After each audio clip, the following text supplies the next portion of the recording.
बिस्मिल्लाहिर्रहमानिर्रहीम, अस्सलाम वालेकुम नाज़रीन, आप देख रहे हैं प्रोग्राम यहाँ सब कुछ बिकता है और सच में बिकता है क्योंकि अभी खुशखबरी ये भी है कि मार्केट काफी हद तक बेहतर हो चुकी है। रियल एस्टेट के वो लोग जो बड़े छुपके बैठे हुए थे, अपने पैसों पर साम बन के बैठे हुए थे, उन्होंने पैसा इन्वेस्ट करना भी शुरू कर दिया है। अब कदरे कोविड-19 के बाद की जो लहर थी वो भी अब खत्म हो गई है, इसलिए इन्वेस्टर बाहर आना शुरू हो गए हैं। तो लिहाजा बात सिर्फ इतनी सी है कि अब रियल एस्टेट का जो कारोबार है वो अब थोड़ा सा बूस्ट होता जा रहा है। हमने पिछले प्रोग्राम में बात की थी मैशत को लेकर, क्योंकि नो डाउट रियल एस्टेट हमारी मैशत में एक रीढ़ की हड्डी का किरदार अदा करती है। सिर्फ मैशत यही तो है जिससे हमारे सारे काम निकलते हैं, हमारा कारोबार यहां से बूस्ट करता है। रियल एस्टेट ना सिर्फ एक सेक्टर है बल्कि इसके साथ और भी बहुत से सेक्टर्स जुड़े हुए हैं।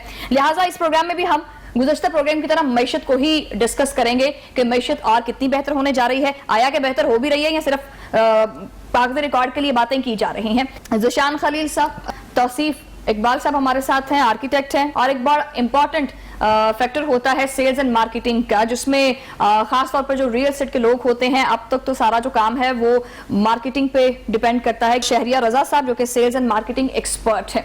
जनाब ज़िशान साहब, सबसे पहले मैं आपसे शुरू करना चाहूंगी। हमने पिछले प्रोग्राम में भी इकोनॉमी को ही अपना एक टॉपिक बनाया था। सबसे पहले तो इस किरदार पर रोशनी डालिएगा कि रियल एस्टेट का जो काम है उसकी क्या अहमियत है मैशत में। बिस्मिल्लाहिर्रहमानिर्रहीम, बहुत बहुत शुक्रिया जी। देखिए, जिस तरह किसी भी मुल्क की इकॉनमी चलाने के लिए टैक्सेस और रेवेन्यू जनरेशन मस्ट होता है कि जब ये चीजें इनफ्लो में आती हैं तो आपकी रेवेन्यू सारा चलता है, मुल्क के खर्चे पूरे होते हैं, जरूरियात पूरी होती हैं। लाइकवाइज आपकी इंडस्ट्री, बाकी इंडस्ट्रीज के साथ साथ आपकी कंस्ट्रक्शन इंडस्ट्री बहुत वाइटल रोल प्ले करती है। और कंस्ट्रक्शन इंडस्ट्री जो सी है डेफिनेटली प्रॉपर्टी के बगैर नहीं चल सकती है जी। आपके पास प्रॉपर्टी होगी, प्रॉपर्टी के ऊपर बनाएंगे, उसके बाद ही जाके आपकी कंस्ट्रक्शन इंडस्ट्री बूस्ट करेगी। लास्ट ईयर गवर्नमेंट ने बहुत अच्छे इंसेंटिव्स दिए कंस्ट्रक्शन इंडस्ट्री को, प्रॉपर इंडस्ट्री का उन्होंने दिया, एक स्टेटस दिया, लोगों ने इसके अंदर इन्वेस्टमेंट करनी शुरू की और उसके बाद इन लोगों ने एमनेस्टी स्कीम भी इशू की। एमनेस्टी स्कीम का एक बेनिफिट ये हुआ कि बहुत ज्यादा इन्फ्लक्स हो गया आपके पैसे का। नॉट ओनली पाकिस्तानी लोग बट जो एक्सपर्ट्स हमारे बाहर बैठे हैं मुल्कों में, उन्होंने भी बेतहाशा पैसा भेज के यहां पर प्रॉपर्टी परचेज की। अब उसके बाद होता क्या है जी कि जिस वक्त ये आपकी इंडस्ट्री बूस्ट कर रही होती है, इकोनॉमी चल रही होती है पॉजिटिव साइड पे, अल्लाह की तरफ से एक चीज आ जाती है, कोविड दुनिया को उसने हिला के रख दिया। तो पाकिस्तान जैसी एक छोटी सी इकोनॉमी का हिलना, और उसके बावजूद आज जिस लेवल पे खड़ी है, सस्टेन कर गई है, ये अल्लाह की ब्लेसिंग है। मैं आपको क्लियर कट बात कहूंगा कि इस अल्लाह की ब्लेसिंग के अलावा और कुछ नहीं है इसके अंदर। इसलिए कि जी दुनिया की बड़ी बड़ी मईशतों के जीडीपी नेगेटिव में है और आज इस वक्त हम लोग प्लस में खड़े हैं, नेगेटिव के बावजूद भी। सबसे बड़ा हम लोगों को एज ये मिल गया जी, जो प्रॉपर्टी में पैसा इस वक्त इन्वॉल्व हो रहा है उसकी पूछगिछ इस वक्त गवर्नमेंट नहीं कर रही है। वो ये कहते हैं जी कि मनी ट्रेल नहीं होना चाहिए, मगर वो पैसा प्रॉपर्टी में ही लगना चाहिए। उसके अलावा कुछ एक सबसे बड़ा इशू जो था हमारा सीजीटी का, जो कैपिटल गेन टैक्स का एक प्रॉब्लम था हम लोगों के लिए कि खरीदेंगे और 5 साल या 3 साल के अंदर जो आपको उसके ऊपर मुनाफा होगा आपको उसके ऊपर 10% टैक्स पे करना पड़ेगा, वो उन्होंने विड्रॉ कर दिया। उसका बेनिफिट ये हुआ है कि पैसा सर्कुलेशन में आ गया, जो विशियस सर्कल है ना आपका, वो रिवॉल्व होने लग गया। तो इसमें ये सारा रिलीफ तो दे दिया गवर्नमेंट ने, और गवर्नमेंट अपना फायदा किया बगैर तो कोई काम करती नहीं है। इसमें उसको कहां पर रेमिटेंस मिल रहा है?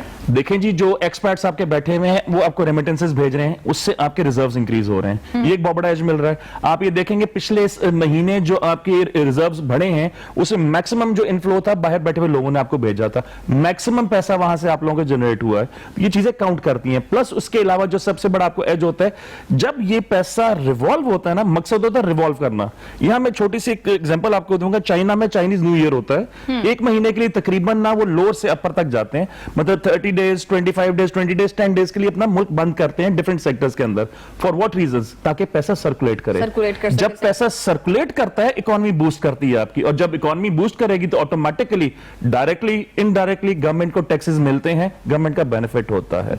कोई ऐसी चीज नहीं है जिसमें हमारे टैक्सेस ना हो, डायरेक्ट और इनडायरेक्ट, इसलिए गवर्नमेंट के हमारे टैक्सेस मिलते हैं। तो इसलिए ये तो हम कह ही नहीं सकते ना जी कि गवर्नमेंट का कोई चंक नहीं होगा बीच में। अनडाउटेडली चंक है and that is very good chunk. कोई इंडस्ट्री चल जाए आपकी, वो आपको गवर्नमेंट को पैसा मिलता है। लाइकवाइज टेक्सटाइल इंडस्ट्री आपकी है, आपके रीजन की टोटल टेक्सटाइल बंद पड़ी हुई है। अल्हम्दुलिल्लाह पाकिस्तान वाहिद मुल्क है वियतनाम, बांग्लादेश, इंडिया के बाद जहां पे टेक्सटाइल चल रही है। और आप देखें आपके रिजर्व्स कहां जा रहे हैं, आपकी टेक्सटाइल सेल वाइज भी और अदरवाइज भी कहां पहुंच चुकी है, एक्सपोर्ट कहां गई है इस वक्त। तो इसलिए ना हम लोगों को बेनिफिट्स हैं, गवर्नमेंट को इनडायरेक्टली डायरेक्टली बेनिफिट मिलता है। वो जो पैसा उनके पास आया, एक्सपेंशन करेंगे वो लोग, एक्सपेंशन के लिए भी जमीन चाहिए उनको, मशीनरी चाहिए, और उसके बाद सबसे बड़ा एज क्या होगा, जो सरप्लस पैसा होगा डेफिनेटली प्रॉपर्टी में इन्वेस्ट होगा। तो इससे ना एक चीज से बहुत ज्यादा सेक्टर्स आपके चल जाते हैं, बेनिफिट्स बहुत ज्यादा मिलते हैं। तो ये गवर्नमेंट के डिफरेंट चीजें थी बीच में, खासतौर एमनेस्टी स्कीम जिस तरह मैंने आपको कहा, और प्लस जो कुछ टैक्सेस वगैरह विड्रॉ की या कुछ नई पॉलिसीज इन्होंने दी, और 2.5 साल बाद अल्हम्दुलिल्लाह लोगों का कॉन्फिडेंस गवर्नमेंट पे बन गया।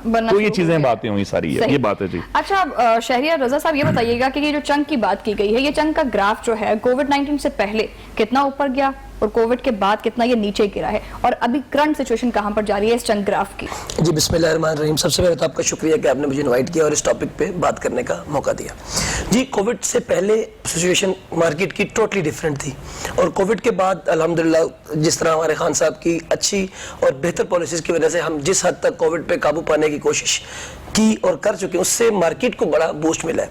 कोविड से पहले कुछ गवर्नमेंट की तरफ से जो रिस्ट्रिक्शंस थी प्रॉपर्टी खरीदने में, एज ए क्लाइंट की मैं बात कर रहा हूँ कि क्लाइंट के जहन में बहुत सारे डाउट्स थे, बहुत सारे उनके साथ उनसे इस तरह के क्वेश्चन पूछे जाते थे कि वो अपने पूरे बिजनेस और प्रॉपर्टी जो वो लेना चाह रहे हैं, ये वो पैसा किस सोर्स से कमा कर लाए हैं। तो आपको पता है हमारे मुल्क का जो निज़ाम है, लोग थोड़ा सा अवॉइड करते हैं अपनी मनी ट्रेल देते हुए, लेकिन खान साहब ने बहुत अक्लमंदाना ये काम किया कि जैसे ही कोविड के बाद हमारी मईशत नीचे आई, उन्होंने सबसे पहले लोगों को कहा कि आप खुलकर आएं और ज़्यादा से ज़्यादा पैसा प्रॉपर्टी में इन्वेस्ट करें, आपसे कोई पूछताछ नहीं की जाएगी।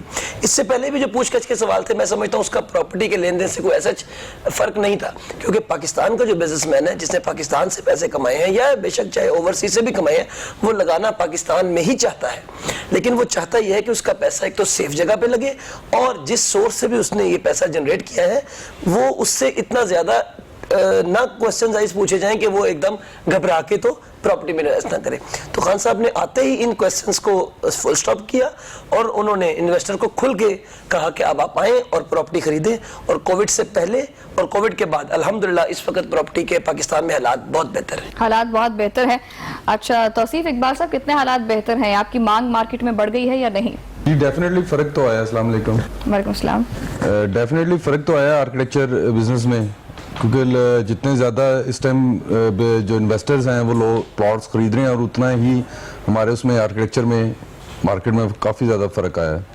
किस हद तक फर्क आया है? मतलब एक आर्किटेक्ट की क्या अहमियत है? देखें जो लास्ट 2 इयर्स थे उसमें तो बिजनेस बिल्कुल भी नहीं था आर्किटेक्चर का ना, लास्ट 2-3 ईयर, अब आके ऑलमोस्ट तकरीबन अच्छा है, रिस्पॉन्स मिलना शुरू हो गया आपको। अच्छा, अगर ये रेशो की बात की जाए, जिस तरह से गवर्नमेंट ने ये तो कह दिया है कि आपसे पूछताछ नहीं होगी, आप नहीं समझते कि ये बिल्कुल कह देना तो बेहतर नहीं होगा इस कारोबार में? इससे तो ब्लैक मनी आप कन्वर्ट करते रहेंगे व्हाइट मनी में। देखिए जी, किसी भी इकोनॉमी को चलाने के लिए पैरेलल इकोनॉमी इनडायरेक्टली चलती है साथ, ग्रे इकोनॉमी जिसको कहते हैं, although it is not legalised, मगर बात ये होती है जी कि हमारा डायरेक्ट पैसा कितना बीच में जा रहा है और इनडायरेक्ट पैसा कितना जा रहा है। अगर आप उसको प्रोटेक्शन दे देते हैं तो डेफिनेटली आप बूस्ट करते हैं। अभी आप जब बात कर रही थी एकदम मेरे जहन में आया कि सुबह ही मैं ना किसी काम से बरकी साइड पे गया हुआ था। अगर आप फेज 7 में जाते हैं, टोटल खंडर होते थे आज से 6 महीने पहले, और मेरा ख्याल है इस वक्त हर कोई फरलांग के बाद वहां पे घर बन रहे हैं। Why? Amnesty scheme number 1। Number 2, confidence in the government. Government, कुछ लोग बहुत खुश हैं गवर्नमेंट से, कुछ ना खुश हैं, मगर जो लोग खुश हैं वो अपना एक शो कर रहे हैं, इस तरह इन्वेस्टमेंट शो बना के लोग घर बना रहे हैं, घर बना के बेचेंगे भी, ये भी कारोबार हो गया, कुछ लोग खुद भी रहेंगे वहां पर। तो जब तक आप इसके अंदर दूसरी पैरेलल इकोनॉमी का पैसा नहीं डालते, मेरे हिसाब से तो पॉसिबल नहीं होता। इसलिए कि किसी के पास कितना वाइट पैसा होगा, बंदा कारोबार कर रहा है या इंडस्ट्री चला रहा है, उसको इंडस्ट्री के लिए भी पैसा चाहिए और अदरवाइज भी चाहिए, मगर अगर पैरेलल पैसे को आपने अलाउ कर दिया है, हाँ, अनटिल एंड अनलेस वो अनफोर्सीन जो कंटिजेंसीज होती हैं वो ना हो, गलत काम का पैसा ना हो, तो ठीक है। अनटैक्स पेड है, टैक्स पे सारे करते हैं जी, प्रॉपर्टी टैक्स आपको लगता है, बाकी गेन टैक्स वगैरह पहले थे, सब कुछ था, विद होल्डिंग टैक्सेस थे, फाइलर नॉन फाइलर का डिफरेंस था पहले, वो चीजें इन्होंने विड्रॉ की हैं, तो आपकी इन्वेस्टमेंट यहां पर आई है। माइट भी इतनी इन्वेस्टमेंट ना आ सकती है आपकी जब तक गवर्नमेंट इस तरह की चीजें ना देती। तो इसलिए मेरा ख्याल है कि बुराई नहीं इसके अंदर। एमनेस्टीज पिछली गवर्नमेंट्स ने भी दी हैं, कईयों ने गाड़ियों पे दी हैं, कईयों ने पैसे पे दी हैं, कईयों ने फॉरेन करेंसी अकाउंट्स पे दी हैं। हर दौर में हर हुकूमत ने एमनेस्टी दी है, वो ये बेसिकली दी जाती है अपनी इकोनॉमी को सस्टेनेबल करने के लिए और बढ़ाने के लिए बेसिकली। बेसिकली। सही। अच्छा शहरियार, ऐसा नहीं है कि मेरा फोकस सिर्फ यही होता है कि मैं सिर्फ इसी को क्रिटिसाइज करूं कि यार इसको ब्लैक मनी को व्हाइट मनी कर देंगे, इतनी छूट दे दी है, इतना मतलब रिलीफ मिल गया है। क्या आपको नहीं लगता कि इससे तो सिर्फ जिसके पास पैसा है, जाहिर बात है हमारी कंट्री में रियल एस्टेट में वही बंदा इन्वेस्टमेंट करता है जिसको पैसा डबल करना होता है। Am I right or wrong? मैं थोड़ा सा इख्तिलाफ करूंगा आपसे। सबसे पहले तो मैं आपको थोड़ा डिफरेंस बताना चाहता हूँ, ब्लैक और व्हाइट पैसे में क्या फर्क है। लोगों के जहन में फौरन ब्लैक पैसा आ जाता है कि शायद जी को इलीगल कमाया गया, ऐसा कुछ नहीं होता। बहुत से लोग हमारे पाकिस्तान में एक अच्छा बिजनेस कर रहे हैं, सिर्फ वो उसके ऊपर टैक्स थोड़ा घबराते हुए नहीं देते, बिकॉज हमारा सिस्टम थोड़ा सा नहीं। टैक्स देखें, आपने कहा कि आपको कॉन्ट्रडिक्शन है जी, लेकिन टैक्स ना देना भी एक इलीगल काम है। मैं उस तरफ ही आपकी बात, आपने मेरी बात में मैं वही कहना चाह रहा था। वो लोग टैक्स देना चाहते हैं, लेकिन हमारा टैक्स लेने का जो निजाम है, और वो टैक्स फिर हमारे एक आम आदमी के जहन में यह है कि मेरा टैक्स का पैसा शायद इलीगल कहीं यूज हो जाता है। क्योंकि अगर आप हमारे मुल्क को कनाडा, अमेरिका, ऑस्ट्रेलिया से कंपेयर करें तो वहां पे the people they are giving a proper tax, but in return उनके बच्चों को बहुत सहूलियात है, और उनकी स्कूल्स की फीसिस में बहुत कुछ। और जिस तरह कोविड बाहर आया तो कई मेरे ऐसे जानने वाले हैं जो बताते हैं कि हम लोग जब पूरी जिंदगी टैक्स देते रहे, इस दौरान गवर्नमेंट ने हमें वही पैसा हमारे प्रॉफिट में पे बैक किया एज कंपेयर टू हमारे मुल्क में। देखे क्या हुआ है, हमारे मुल्क में हर बंदे ने सर्वाइव अपने ओन पे किया। तो कुछ मैं ये सजेशन भी देना चाहता हूँ कि टैक्स लोग देना चाहते हैं, क्योंकि मेरा दिन में डेली बहुत लोगों से वास्ता पड़ता है जो सब बिजनेसमैन है। अगर उन्होंने कोई थोड़ा बहुत टैक्स का पैसा नहीं भी देना चाहते तो उसमें सिर्फ यही उनको एक कॉन्फ्लिक्शन होती है कि आया ये पैसा हमारा ठीक लगेगा। जिस दिन हमारी गवर्नमेंट लोगों के दिल से ये डर खौफ निकाल देगी तो मेरा ख्याल है ये हमारा क्वेश्चन ही ब्लैक और व्हाइट मनी का खत्म हो जाएगा। मतलब इन शॉर्ट ये कि हर बंदे को अपना एक बेनिफिट चाहिए ही चाहिए। Definitely. ठीक है, अगर हम टैक्स दे रहे हैं उसके बदले तो मुझे में क्या, जी। हम अदर कंट्रीज की बात तो जरूर करते हैं इस चीज के अंदर कि अदर कंट्रीज में ये रिलीफ मिलता है, अदर कंट्रीज में ये रिलीफ मिलता है। हमारी ऑरेंज लाइन ट्रेन बनी है ना, जी, जी। बाहर भी चलती है ना ट्रेनें, वो एक जरा सी खराश नहीं आने देते उसके ऊपर, क्योंकि उनको पता है कि अगर इस पे खराश आई ना तो ये टैक्स का पैसा हमारे से लेकर ना Definitely, इसी इसको ट्रेन की ठीक मरम्मत पे लगेगा। ऐसा ही है ना निशांत साहब? तो बहरहाल अच्छा, आप ये बताइएगा कि हमारे यहाँ ये कॉन्सेप्ट इतना आम नहीं है, लोग नक्शा नहीं बनवाते एक आर्किटेक्ट से, क्या गलती करते हैं? डेफिनेटली गलती करते हैं। क्या गलती करते हैं? उसकी वजह ये कि आर्किटेक्ट क्लाइंट की काफी चीजों को सेव करता है, पैसों को हर एंगल से सेव करता है, और एक अच्छी डिजाइन उनको करके देता है। एक आर्किटेक्ट यानी पैसा सेव करके सारा उनका और अपनी जेब में डाल लेता है। नहीं हाँ। उन्हीं को उस पे यूटिलाइज देता है, करता कहते हैं कि भाई काम होता है 50,000 का तो ये लाख का बना देते हैं। नहीं, ऐसा नहीं है। तो लोग तो कहते हैं भैया, ऐसा आप क्यों कह रहे हैं कि ऐसा नहीं है? नहीं, ऐसा नहीं है। आप अगर मिसाल के तौर पर एक घर बनाते हैं, एक घर बनाते हैं 5 मरले का, उसमें कितना कंस्ट्रक्शन पे खर्चा आता है, सीमेंट का कितना खर्चा, सीमेंट पे इस टाइम देखें, इस टाइम जो ओवरऑल कॉस्ट जो है ना 5 मरले पे वो 3.5 मिलियन है। जो जिस हिसाब से इस टाइम प्राइसेस बूस्ट कर गई हैं, सीमेंट की, आपकी स्टील की, ब्रिक इस टाइम तक ऑलमोस्ट 14,000 पे जा रही है।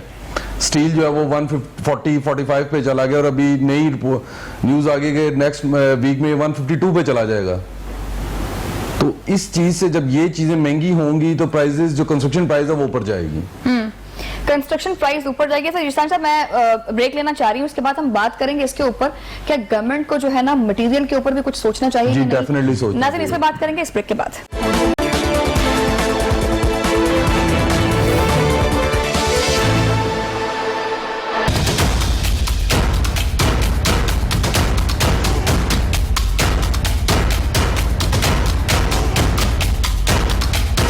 वेलकम बैक नाज़रीन। जिशान साहब, मटेरियल पे किस कदर छूट देनी चाहिए गवर्नमेंट को? देखें जी, बेसिकली इस वक्त जो कोई भी किसी चीज की कॉस्ट होती है वो उसकी बेसिकली इनपुट कॉस्ट होती है। अब लाइक घर बनाना है आपने, घर में मल्टीपल चीजें होती है, इसमें आपकी ईंट भी है, मिट्टी भी है, रेत भी है, उसके बाद सरिया भी है, हर चीज आपकी वहां काउंट है, ग्रे स्ट्रक्चर खड़ा करने के लिए उसमें होती है। अब प्रॉब्लम ये हो गई है जी, जिस तरह अभी थोड़ी देर पहले बात हो रही थी कि 14,000 रुपए का ट्रक हो गया, मेरा ख्याल है लास्ट ईयर शायद 9,000 का था ये।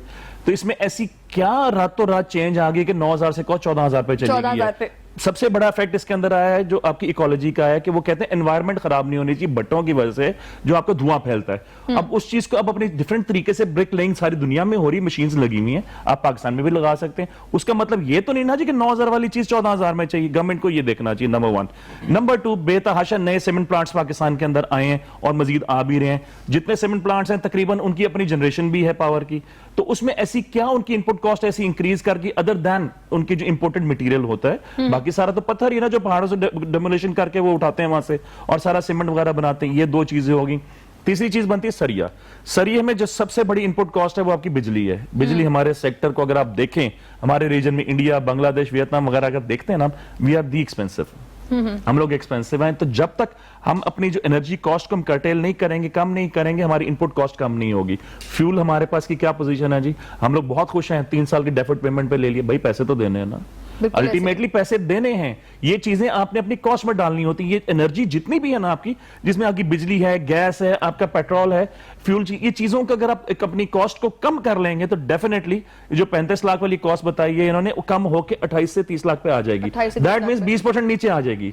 ये 3 बेसिक चीजें हैं आपकी, इनको कर्टेल कर लें, हर चीज आपकी बेहतरीन हो जाती। और इसका बेनिफिट क्या होगा सबसे बड़ा आपको, इसलिए कि स्क्रैप सारा स्टील के लिए इंपोर्ट होता है, उसमें आपके वहां फर्क पड़ जाएगा आपका। प्लस उसके अलावा पेट्रोलियम प्रोडक्ट्स होती हैं, आपका फॉरेन एक्सचेंज कम जाएगा बाहर। ये चीजों का फर्क गवर्नमेंट थोड़ा सा कर्टेल करा लेगी। यानी जीरो टैक्स पॉलिसी होनी चाहिए कंस्ट्रक्शन मटेरियल के ऊपर। देखें जी, हमारी बहुत ज्यादा आइटम्स हैं। आपने जीरो टैक्स की बात की, बहुत अच्छी चीज। कुछ आइटम्स ऐसी जीरो रेटेड ड्यूटी वाली, उनके ऊपर भी जो हम एक्यूमुलेट करते हैं 40% खर्चा आ जाता है हमारा।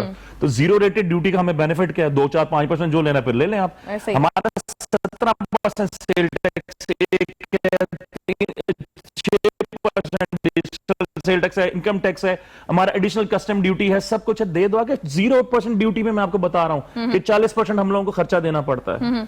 हम उनको पहले दिन से एक चीज का हम कहते थे कि जी आप एक्यूमुलेटिव बता दें कि ये एचएस कोड्स हैं, इनके अगेंस्ट हमें 10% आप फिक्स देते हैं, what ever the amount is. Fix amount होना चाहिए, यानी फिक्स एक बना देना हमें। देखें जी, सेल टैक्स वेरिएट करता है। अब अगर पॉसिबल हो तो नेक्स्ट का भी प्रोग्राम हो, आपको मैं जीडीज दिखाऊंगा। ड्यूटी 0 है, 18 लाख रुपए सेल टैक्स है।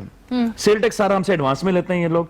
आज बिकना है माल मेरा 6 महीने में बिकना है, साल में बिकना है, नफे पे बिकना है, नुकसान में बिकना है, इस चीज की कोई गारंटी नहीं है। हमने तो एडवांस में दे दिया ना जी, हमें एडजस्टमेंट्स मिलनी नहीं है। और उसके अंदर अलग प्रॉब्लम्स हैं जी कि हम लोग मैक्सिमम 90% एडजस्टमेंट ले सकते हैं, 10% हमने उसको कैरी फॉरवर्ड करना है। नंबर 1। नंबर 2 सबसे बड़ा इशू कि हमें हर महीने एक जीडी उठानी होती है। उठाना इन द सेंस कि अपने सिस्टम में डालनी होती है हम लोगों ने। जिस महीने हमारी इंपोर्ट नहीं होगी, हमें 10% एडिशनल टैक्स पे करना पड़ेगा उसके अंदर। ये वो चीजें हैं जो नॉर्मली हम लोग अपनी इनपुट कॉस्ट में नहीं डालते हैं। अगर ये हम लोग डालने लग जाए ना, तो हम जिंदगी में कभी भी चीज बना के बेच नहीं सकते हैं। बेसिक थिंग्स ये हैं जी, हमारे लिए बहुत मुश्किल आते हैं जी। अच्छा शहरियार, क्योंकि आप सेल्स एंड मार्केटिंग से मुंसलिक हैं, बताइएगा, क्योंकि तौसीफ साहब ने तो ये बोला कि जी 35 लाख का खर्चा आता है इसके ऊपर। क्या समझते हैं लोगों का रुझान जो है वो एक कंस्ट्रक्शन पे होता है, कंस्ट्रक्टेड हाउस पे होता है, या उनका रुझान प्लॉट पे होता है? जी, इन्होंने बहुत ठीक और बड़ी अच्छी असेसमेंट दी है। आज से कोई 2 साल पहले 5 मरले का अच्छा घर कोई 25 से 27 लाख रुपए में बन जाता था। अब डेफिनेटली, क्योंकि जब से कोविड के बाद गवर्नमेंट ने कंस्ट्रक्शन इंडस्ट्री को बूस्ट दिया है, बहुत सारे लोग जो हमारा मिडियोकर तबका है, क्योंकि 5 मरले का घर, 3 मरले का घर, ये मिडिल क्लास तबके की ज़रूरत है। और पिछले कुछ 6-8 महीनों से लोग बहुत ज़्यादा घरों की बाइंग सेलिंग की प्राइसेस भी, अगर आप सराउंडिंग बरकी रोड, बेदिया रोड और ये डीएचए की देख लें, तो यहाँ पे कनाल या 10 मरले से ज़्यादा जो घर सेल हुए हैं वो 5 मरला ज़्यादा हुआ है। क्योंकि हमारा एक मिडिल तबका ऐसा जो 5 मरले के घरों का ज़्यादा ले लेते हैं। और ज़्यादा लोगों का रुझान जी प्लॉट लेके खुद घर बनाने का है। उसकी 2 वजूहत हैं, जो 2 रीजन हैं। एक, बिल्डर के घर पे लोग इतना एतमाद करते नहीं। उनको लगता है कि हमारा घर के ऊपर कॉस्ट 25 लाख हुई है, जो जाती तौर पे उनकी हुई है, लेकिन बिल्डर ने अपना प्रॉफिट ऊपर नीचे करके तो इनसे 35 लिया हुआ है। 80% लोग प्लॉट लेके आर्किटेक्ट की मदद से खुद घर बनाने को प्रेफर करते हैं एज कम्पेयर टू बना बनाया घर लेने। और बना बनाया घर इतना सॉलिड भी नहीं होता जो खुद बना के वो अपना एक फायदा ले सकते हैं। अच्छा, कोई भी घर बनाने के लिए किन चीजों का खास ख्याल रखना पड़ता है? देखिए, सबसे मोस्ट इम्पोर्टेंट जो घर बनाने के लिए और या डिज़ाइन करने के लिए वो चीज़ है उसका नॉर्थ उसका बहुत है। उसके बाद फिर आपके बायलॉज, या अगर आप किसी भी सोसाइटी में घर डिज़ाइन कर रहे हैं या बना रहे हैं तो सब आपने उसके बायलॉज को कैटर ज़रूर करना है, एक चीज़। दूसरी चीज़ है कि आपको उसके अंदर से, जैसे अभी भाई बता रहे थे कि 5 मरले में बिल्डर घर इतना अच्छा नहीं बनाता, ऐसा नहीं है। बहुत से ऐसे बिल्डर्स हैं जो घर बहुत अच्छा भी बनाते हैं और बहुत सॉलिड कंस्ट्रक्शन भी करते हैं। मैं सब बिल्डर्स की बात, अच्छा ना बनने वाले में और अच्छा बनने वाले में, दोनों में डिफरेंट जो है ना वो क्या है? देखिए, पता चल जाता है। कैसे पता चलता था ना, मैं नाज़रीन जानना चाहेंगे ना कि देखिए, एक चीज है कंस्ट्रक्शन जो है वो आर्किटेक्ट ने की है, एक बंदे ने खुद की हुई है, दोनों में कंपैरिजन करें कहाँ गलती है और कहाँ ठीक होना चाहिए। देखिए, आर्किटेक्ट घर को खूबसूरत डिजाइन करता है और खूबसूरत तरीके से उसको एलिवेशन को क्रिएट करके उसको प्रेजेंट करता है। जो एक आम लेमैन है उसको उन चीजों का नहीं पता, वो नॉर्थ को नहीं देखेगा, ईस्ट को नहीं देखेगा, वेस्ट को नहीं देखेगा कि लाइट कहां से आनी है और कहां पे जाके उन चीजों मेरे खत्म होनी है। मेरे कमरे में मुझे लाइट अगर इधर ज्यादा चाहिए तो मुझे वहां पे वो पता चलता है कि जी एक लेमैन ने उधर लाइट कम दी हुई है रूम में। आर्किटेक्ट जो है वो इन्हीं चीजों को ज़हन में रख के घर को डिजाइन करता है। यानी नॉर्थ वेस्ट का खास ख्याल जी, रखना बहुत पड़ता है ज्यादा। इसके अंदर। अच्छा, ये बताइएगा ज़ीशान साहब के जो रोशन डिजिटल अकाउंट है, इससे आने वाला सरमाया जो है वो मुल्क की मईशत के लिए कितना बेहतर हो सकता है? देखें जी, ये गवर्नमेंट की एक बहुत बड़ी अचीवमेंट है जो रिसेंटली उन्होंने रोशन डिजिटल अकाउंट शुरू किया है। मेरी इंफॉर्मेशन के मुताबिक खुद भी फिगर में गलती हो सकती, पिछले महीने तक $1 बिलियन के करीब आया है। ये फिर बात आ जाती कॉन्फिडेंस की। जो हमारे लोग बाहर बैठे हुए हैं, हमारे भाई वहां पर मेहनत करते हैं, कमाते हैं, उनको बड़ी अनसीन तरीके से भेजना पड़ता, हुंडी हवाले से सब कुछ पैसा ब्लैक ही रहता था। अब सबसे बड़ा बेनिफिट ये हो गया, अब उनको किसी पे ना क्या करें, तकिया नहीं करना पड़ता, डायरेक्ट अपने अकाउंट में डालते हैं, यहां पैसा ले लेते हैं। आप उसके अगेंस्ट गाड़ी भी ले सकते हैं, आप उसके अगेंस्ट प्रॉपर्टी भी ले सकते हैं, सब कुछ कर सकते हैं, मगर मेरी इंफॉर्मेशन के मुताबिक कैश विड्रॉ नहीं कर सकते। ये भी एक अच्छी बात है कि जी वहां से पैसा डाली जाओ जो मर्जी और यहां से निकाल लो। Yes, through bank system. उससे पहले वेस्टर्न यूनियन थे और एक दो और थे, मगर दिस इज मोस्ट ट्रस्टवर्दी और रिलायबल सिस्टम। इसका बेनिफिट ये कि ये डायरेक्टली गवर्नमेंट के अकाउंट्स के अंदर आ जाते हैं, उनके रिकॉर्ड में आते हैं और उनके रिजर्व्स बढ़ते हैं। ये तो बहुत अच्छा इन्होंने एक तरीकाकार बनाया और गवर्नमेंट को बहुत बेनिफिट इससे मजीद भी होगा जी। अच्छा शहरियार, ये बताइएगा कि ओवरसीज पाकिस्तानी इसका इंटरेस्ट जो है वो बेहतर हो रहा है रियल एस्टेट में? जी बहुत ज्यादा बेहतर हुआ है। सबसे बड़ी बात ये रोशन डिजिटल अकाउंट के बाद लोगों का ट्रस्ट, और जिस तरह सर ने बात की बहुत अच्छी की कि उनका पैसा थ्रू रिफॉर्म्स आता है, उनको वहां से पैसे भेजने में, डॉलर्स पाउंड भेजने में कोई इसलिए प्रॉब्लम नहीं होती कि वो बड़े साफ और शफाफ तरीके से प्रॉपरली जिस जगह और जहां इन्वेस्ट करना चाहते हैं थ्रू रोशन डिजिटल अकाउंट वो कर सकते हैं। यानी ओवरसीज पाकिस्तानी का रुझान जो बहुत ज्यादा बेहतर हुआ इन्वेस्टमेंट भी बढ़ चुकी है। अभी ज्यादा जितनी इन्वेस्टमेंट ज्यादा सोसाइटीज हम लोग 2-4 सोसाइटीज जो कर रहे हैं उसमें हमारे पास ज्यादा क्लाइंटेज ओवरसीज क्लाइंट्स की ज्यादा है। अच्छा, ये बताइएगा कि आप जो है अभी नॉर्मली ये होता है कि लोग तहखाने बनाते हैं घरों के नीचे जो है, अभी ये कॉन्सेप्ट बहुत कम हो गया है, इसकी क्या रीजन है? देखिए, बेसमेंट का कॉन्सेप्ट अभी कम नहीं हुआ।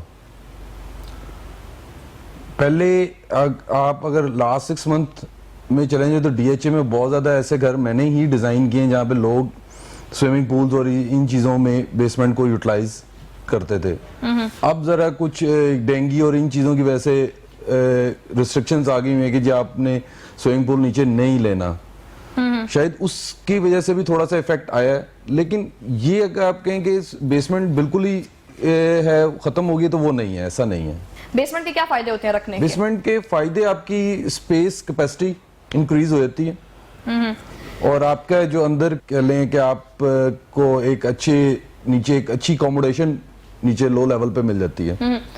अच्छा ज़ीशान साहब, ऐसा है कि कोई इतना लंबा चौड़ा इसको अरसा भी नहीं गुजरा है, डॉलर को बड़े पर लगते रहे हैं पिछले साल और उससे पिछले साल भी, मतलब 107 फिर 108 फिर यकदम 160 तक भी ये गया है, ठीक है, इसको टच किया है। हमने डॉलर की कीमत को मार्केट पे छोड़ दिया था, ठीक है, तो क्या ये छोड़ना इसको मार्केट पे बेहतर रहा या इसका नुकसान हुआ है? देखें जी, ये जो क्वेश्चन आपने किया है बहुत लुक्रेटिव क्वेश्चन है। इसमें सबसे बड़ा इशू ये, जो पिछली केटेक का गवर्नमेंट थी ना, तो उसमें फाइनेंस मिनिस्टर साहिबा से मेरी खुद मुलाकात हुई। मैंने उन्हें कहा जी कि ये जो आप लोगों ने किया ये तरीकाकार मेरे हिसाब से गलत है, इसलिए कि जब फ्री फ्लो में आप लोग जाएंगे तो लोगों के जो डीलर्स हैं उनके हाथ में चीज आ जाएगी। अब होता क्या है, जिस स्टेट बैंक आज एक रेट निकालता है, लेट्स सपोज 150, बाकी चीज पे मैं दोबारा आऊंगा, 150 रुपीज रेट निकालता है, कमर्शियल बैंक्स के पास जाता है। अब उनकी मर्जी है, वो आपस में बार्गेन करते हैं, कोई 151 का देता है, कोई 150.50 का देता है, हर एक का अपना मार्जिन है उसके अंदर। कोई बैंक एक और उसकी दूसरी ब्रांच का रेट सेम नहीं होता। आप इसको चेक कीजिएगा, एक मार्केट है ब्रांदत रोड जहां से मेरा ताल्लुक है, वहां पे 50 बैंक पड़े हैं, 50 में से किसी एक बैंक का दूसरे बैंक से रेट का फर्क होगा, जो मर्जी आप कर लें, ये आपस में बार्गेन करते हैं और जिस बैंक के पास डॉलर खत्म हो जाता है वो दूसरे बैंक से उसके रेट पे परचेज कर लेता है। ये एक बहुत बड़ा ना फ्री फ्लो की वजह से प्रॉब्लम आई है। सेकेंडली जी, जब इसाक डार साहब गए तब 96 तक डॉलर चला गया था, फिर 104 आया, फिर केयरटेकर गवर्नमेंट में 110-12 तक चला गया, फिर एकदम 170 तक ओपन मार्केट में गया, 165 तक बैंक में गया जो गवर्नमेंट कंट्रोल्ड होता है, और ओपन मार्केट में 170 तक गया। उसके इतना ज्यादा शूट होने का तो कोई पर्पज नहीं था, कोई रीजन नहीं था, आई डोंट नो। मगर हाँ, जो ये बात गवर्नमेंट बार बार कहती है जी कि टाइम टू टाइम अगर डिवैल्यूएशन होती रहती तो शायद हम यहां तक ना पहुंचते, मगर इस पे एक सवाल पैदा होता है कि हमें टाइम टू टाइम डिवैल्यूएशन की जरूरत पड़ती क्यों? हम अपनी इकोनॉमी को बेहतर क्यों नहीं करते? हम अपनी एक्सपोर्ट्स को बेहतर क्यों नहीं करते? एक्सपोर्ट्स को बूस्ट क्यों नहीं करते कि हमें इतनी डिवैल्यूएशन ना करनी पड़े? वो कहते हैं जी कि जितना डॉलर महंगा होता है एक्सपोर्ट सस्ती होती है। बट पॉइंट है कि जो आप एक्सपोर्टेड प्रोडक्ट है, आपकी एक्सपोर्ट ओरिएंटेड इंडस्ट्री है, उसमें जो आप इनपुट के लिए चीजें मंगवा रहे, रॉ मटेरियल मंगवा रहे हैं, वो तो सारे इंपोर्टेड ही है ना जी। वो तो उसी 170 पे या 155 या 160 पे खरीदने आप लोगों ने, उसके तो कोई जस्टिफिकेशन आपकी बनती नहीं है। सेकेंडली, आज जो ये डॉलर वापस आ रहा है, गवर्नमेंट बहुत ज्यादा क्लेम कर रही है जी कि हमारी काविश है, हमारी काविश है। इसमें गवर्नमेंट एक काविश अपनी डिफाइन कर दे। कोविड, अगर गवर्नमेंट कोविड खुद अपनी मर्जी से लागी तो डेफिनेटली गवर्नमेंट की काविश है, ये मैं मानने को तैयार हूं। देखिए, कोविड की वजह से दुनिया का ट्रेंड चेंज हो गया है। यूरोप जैसी इकोनॉमीज 30% प्रोडक्शन पे चली गई हैं जी। चाइना एक वाहिद मुल्क है दुनिया का जो 130% पे ग्रोथ करके गया है, और उनका एक सुबह 1.25% ग्रोथ करता है तो वो छलांगे मारते हैं, इतनी बड़ी वो इकोनॉमी है। तो उसको, इन लोगों को इस चीज को रियलाइज करना चाहिए कि हाउ इज इट पॉसिबल कि जी हमारी इतनी ग्रोथ है नहीं, हम डॉलर को ले आए। बेसिकली आपकी इंपोर्ट कर्टेल होने की वजह से आपका डॉलर सस्ता हुआ, डिमांड नहीं है। 3-3 साल का, जिस तरह मैंने पहले भी कहा जी, पेट्रोलियम प्रोडक्ट्स आप डेफर्ड पेमेंट पे खरीद रहे हैं, आपकी डेट सर्विसिंग हो नहीं रही, आपने अभी पेमेंट्स नहीं कर रही हैं, कोई मुल्क आपसे पैसा नहीं मांग रहा, जापान भी आपको दे रहा है, मिडिल ईस्ट भी दे रहा है आपको, यूएस भी दे रहा है, सारा तो इनफ्लो ही है आपका। जब तक आउटफ्लो नहीं, और हज भी नहीं हो रहा, इसलिए कि हज में या उम्रे में सबसे ज्यादा आपका फॉरेन एक्सचेंज लगता है, एजुकेशन में लगता है। यूनिवर्सिटीज इंटरनेशनली सारी बंद है, स्टूडेंट सारे यूरोप में पढ़ रहे हैं और आज यहाँ पे ऑनलाइन क्लासेस ले रहे हैं, सारों के साथ ही है। तो इसलिए इस वक्त डिमांड एंड सप्लाई को अगर देखें, सप्लाई डॉलर की ज्यादा है, डिमांड कम है, जिसकी वजह से डॉलर का रेट नीचे आया। मगर पिछले 2 दिनों में 1 रुपए का फिर फर्क पड़ गया। अब इसके पीछे क्या रीजन थी? फिर इसको तो हम यूं कह देंगे गवर्नमेंट की कोई कोताही थी। अगर वो बेनिफिट गवर्नमेंट को देना हमने, तो इसका ड्रॉबैक भी गवर्नमेंट को ही देना चाहिए। तो इसलिए ये जो आपके इस वक्त एनवायरमेंट चल रही है ना दुनिया की, उसकी वजह से आपका ये सारा कुछ हुआ है। मगर इसका जो आपका एक रिसेंटली जो मिडिल ईस्ट में जो आपका नया एक इंपैक्ट आया है, थोड़ा सा चेंज आया है आपका, उसकी वजह से भी इंटरनेशनली डॉलर के ऊपर इफेक्ट आया। बेसिक ये रीजन है जी। अच्छा, आपने घबराना बिल्कुल नहीं है, निशान साहब की बातें थोड़ी कड़वी जरूर है, लेकिन अभी हम ब्रेक के बाद आपको ये बताएंगे कि इन्वेस्टमेंट अगर करनी हो तो उसमें किन चीजों का खास ख्याल रखना चाहिए। ब्रेक के बाद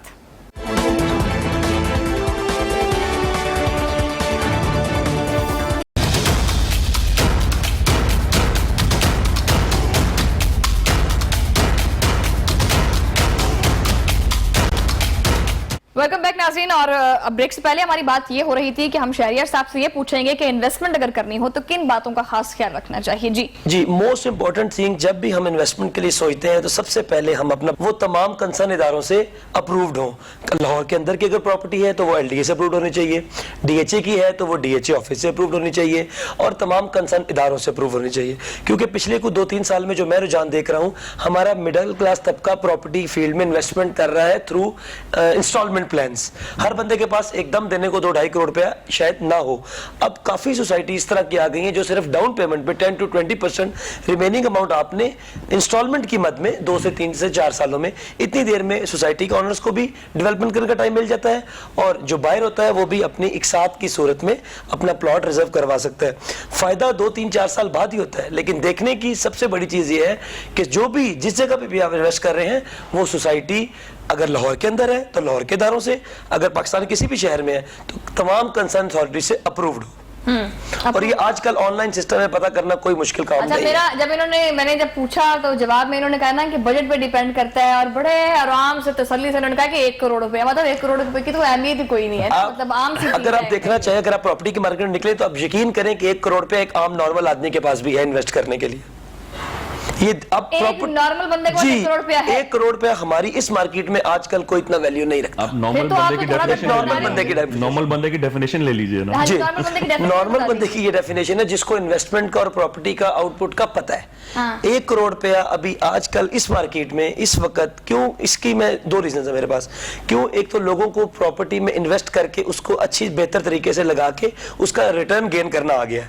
आज से कुछ अर्सा पहले लोगों के पास ये माइंडसेट नहीं था। और शहरियार साहब जिनको इन बातों का पता हो वो नॉर्मल नहीं होता। नहीं, मेरा उसे मकसद ये सियाना कहते हैं। जी सियाना वही एक ठीक है ना? जी, जी। उसे सियाना कहते सही हैं। कह- अच्छा जी, तौसीफ इकबाल साहब ये बताइएगा, क्या वाकई में लोगों के पास पैसा बहुत है और घर बन रहे हैं काफी? अभी ये बताइएगा कि अगर आप पिछले साल के निस्बत इस साल देखें, आबादी का फैलाव भी बहुत बढ़ गया है। जी, definitely। कितने घरों की तामीर जो है वो उनकी जरूरत है हमारे कंट्री को? जी मैं ये समझता हूँ कि हमें अब आके जो है ना हाई राइज पे जाना चाहिए, अच्छा, मेरा नेक्स्ट क्वेश्चन यही था आपसे वैसे। क्योंकि जितना हम फैलते जा रहे हैं ना, सोसाइटीज बनती जा रही हैं, फैलते जा रहे हैं, एक तो हमारी ग्रीनरी खत्म होती जा रही है, खत्म होती जा रही है। ठीक।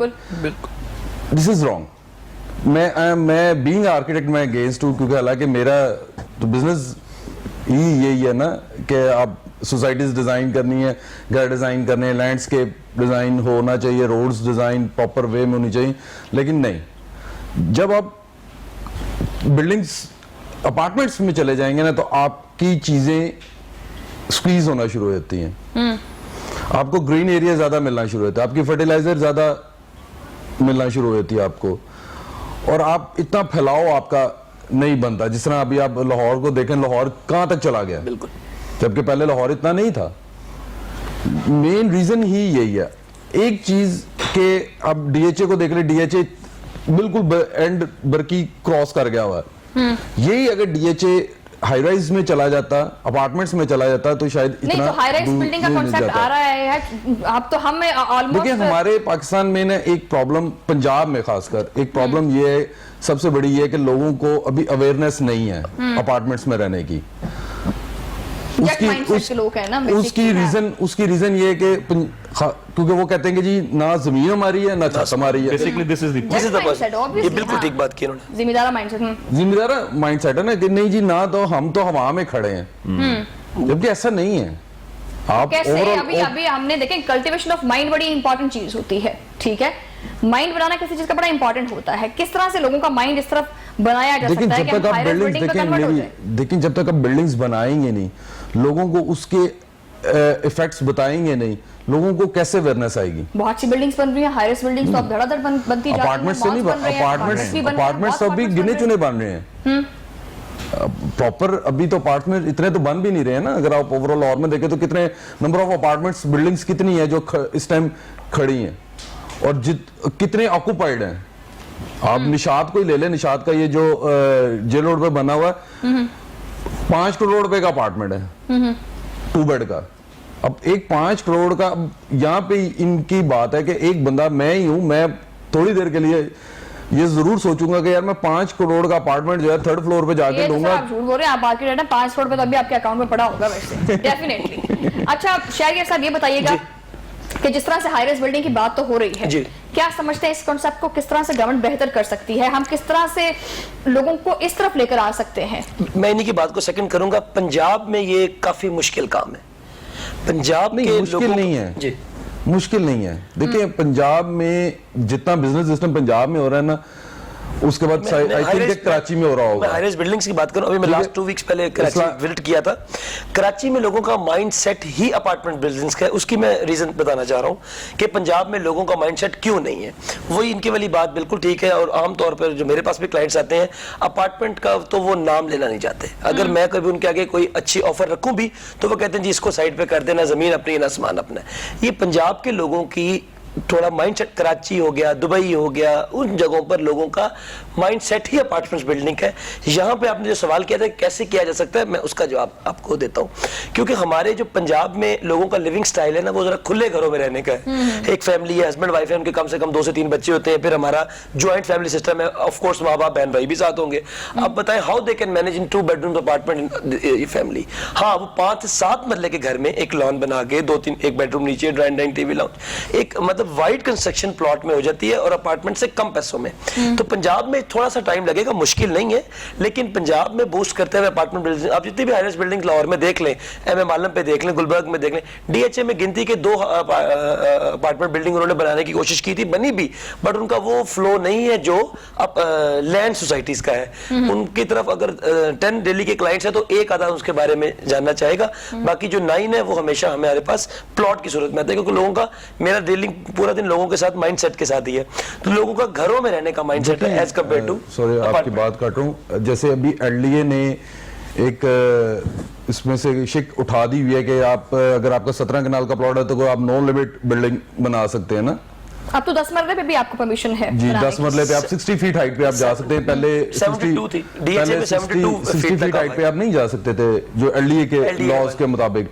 5 मरले में पहले वो 27 फीट हाइट से ऊपर नहीं जाने देते थे, आप 42 फीट हाइट पे आप जा सकते हैं। इसी तरह केनाल पे आप 90 फीट हाइट पे जा सकते हैं। तो देखें, जब तक हम इस चीज को लोगों को बताएंगे नहीं तो लोगों को कैसे अवेयरनेस आएगी। What do you want to say on high-rise building concept is good or not?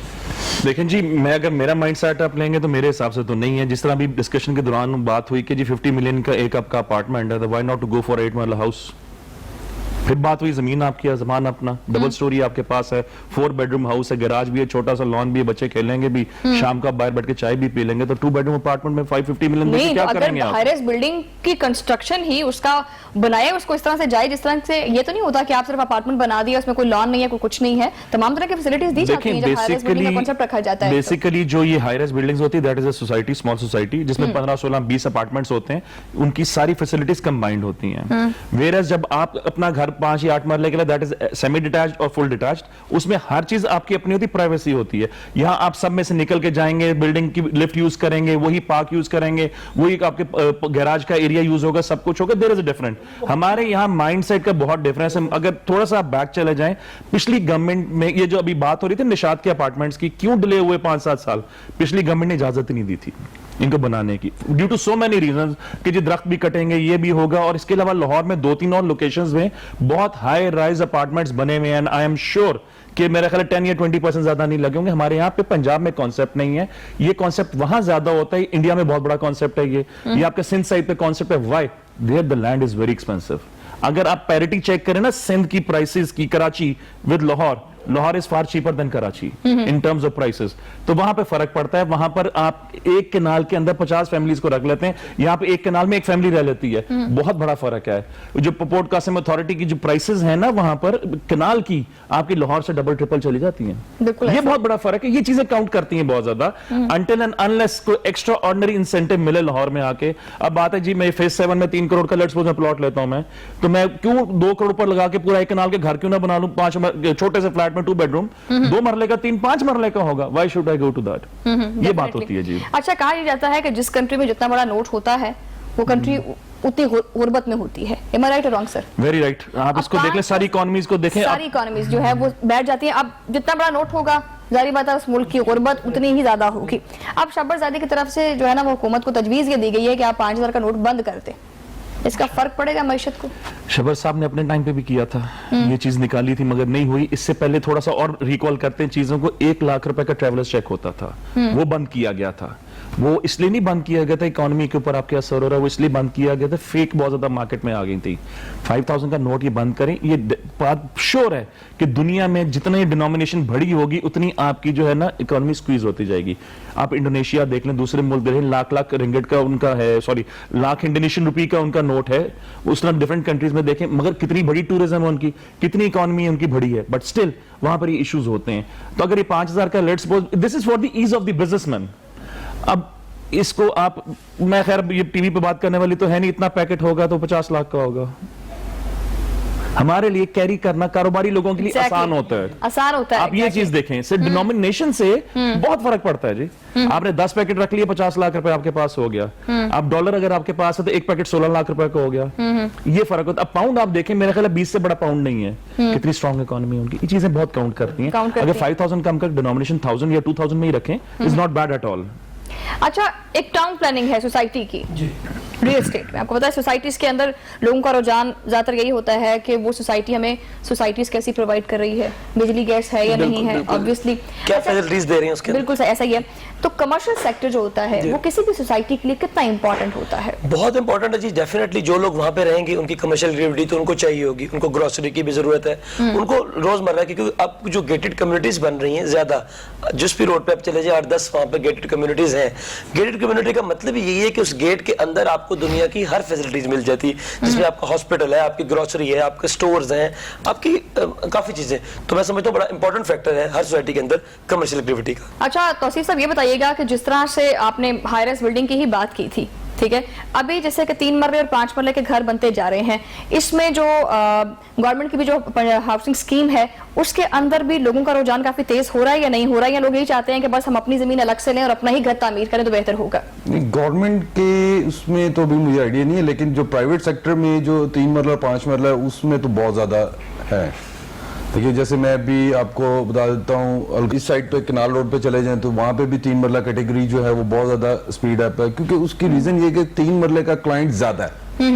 अब 3 मरले के घर के ऊपर ओवरऑल कॉस्ट जो है वो 2.7 मिलियन के करीब में घर उसका बन जाता है। अगर 3 मिलियन का प्लॉट है तो 2.5 मिलियन वो ऐड कर लें तो 5.5 मिलियन में वो इजीली अपने घर में अकोमोडेट हो जाता है। यानी 3 मरला की डिमांड ज्यादा है मार्केट के अंदर। अच्छा जिशान साहब, हमने अभी प्रोग्राम के अंदर ओके की रिपोर्ट ही दी है अभी फिलहाल तो, कि सब अच्छे की रिपोर्ट है माशाल्लाह से। अभी आने वाले वक्त में हमें मईशत में किन चीजों का सामना करना पड़ सकता है? लेकिन जी ये अभी और 10 दिन तक बजट आपका आ रहा है, ये चीजें तो सारी तब क्लियर होंगी, मगर अभी तक तो जो हमारे फाइनेंस मिनिस्टर और बाकी सारे एडवाइजर्स हैं मीडिया पे आके तो यही कह रहे हैं जी कि एवरीथिंग इज गोइंग पॉजिटिव, कोई नए टैक्सेस नहीं लगाए जाएंगे, लोगों को रिलीफ दिया जाएगा। अगर इस तरह ही हुआ तो ये जो बात आज हम बैठ के कर रहे हैं सब अच्छा है, ये रियलिटी में सब अच्छा होगा, ये रियलिटी में सब अच्छा होगा। हमें सपोर्ट चाहिए गवर्नमेंट की तरफ से, क्योंकि सर्वाइवल की जंग इस वक्त शुरू हुई हुई है। सर्वाइवल किसी भी बंदे के लिए बहुत जरूरी। देखें रोटी नहीं होगी, कपड़ा नहीं होगा, मकान नहीं होगा तो law and order situation create होगी, लॉ एंड ऑर्डर होगी, अनसर्टेनिटी होगी। ये 2 चीजें आपकी इकोनॉमी को ले बैठती हैं, दुनिया में आपका इमेज खराब जाता है। तो इसलिए सब अच्छा रहेगा, गवर्नमेंट की तरफ से हमें सपोर्ट मिलेगी तो इंशाल्लाह सब अच्छा है जी, सब अच्छा है। शहरी साहब, ओके की रिपोर्ट आपकी तरफ से काफी जबरदस्त थी। जी मैं ये समझता हूँ कि अल्हम्दुलिल्लाह जिस तरह मैंने पहले भी जिक्र किया कि काफ़ी अच्छा सब कुछ जा रहा है, और कोशिश गवर्नमेंट को ये करनी चाहिए कि इस बजट में पहले भी बहुत रिलीफ दिया उन्होंने, क्योंकि कोविड की वजह से हमारा एक आम तबका बहुत मुश्किल में है। तो गवर्नमेंट को चाहिए कि जितना मैक्सिमम वो अपनी तरफ से इस बजट में और रिलीफ दे सकते हैं। मैं सिर्फ कंस्ट्रक्शन से की बात नहीं कर रहा कि मेरा वो डिपार्टमेंट है या मैं डील करता हूं, तो उसके लिए ओवरऑल उनको बहुत सब्सिडी देनी चाहिए ताकि हम कोविड से निकल सके और आम तबका थोड़ा सा बूस्ट हो सके। कितनी सब्सिडी और कितना रिलीफ चाहिए सर, अभी अपना पैगाम दे सकते? रिलीफ तो डेफिनेटली देखें हर चीज पे आपको चाहिए कि खासकर आपकी ये जो स्टील का, जिस तरह पहले स्टील 110 रुपए पे था, 90 से 110 पे आया था, मैं ये समझता हूँ कि स्टील वापस उस प्राइस पे आए ताकि लोग ज्यादा से ज्यादा घर बनाए, लोग ज्यादा से ज्यादा घर बना सके। नाज़रीन, इसके साथ ही जो है ना प्रोग्राम का वक्त भी खत्म होता है। सभी मेहमानों का मैं शुक्रिया भी अदा करूंगी। जिशान साहब आपका बहुत शुक्रिया, शहरियार साहब आपका भी बहुत शुक्रिया, और तौसीफ साहब आपका भी बहुत शुक्रिया। नाज़रीन, ओके की रिपोर्ट भी है, नो डाउट प्रोग्राम के अंदर नेगेटिव और पॉजिटिव एस्पेक्ट्स दोनों को मद्देनजर रखा जाता है। अब आने वाला बजट भी आ रहा है, देखते हैं बजट में क्या होगा, मईशत बेहतर होती है या नहीं होती है। चैलेंजेस का सामना ना हमें सिर्फ अब करना पड़ा, बल्कि पिछले हम काफी सालों से चैलेंजेस का सामना कर रहे हैं बेसिकली, और आगे भी करते रहेंगे। और कोशिश यही होगी कि बेहतर से बेहतर इस्लाहात लाकर रियल एस्टेट के कारोबार को और बेहतर किया जा सके। आपसे मुलाकात होगी अगले प्रोग्राम में, तब तक के लिए अल्लाह ने के पान।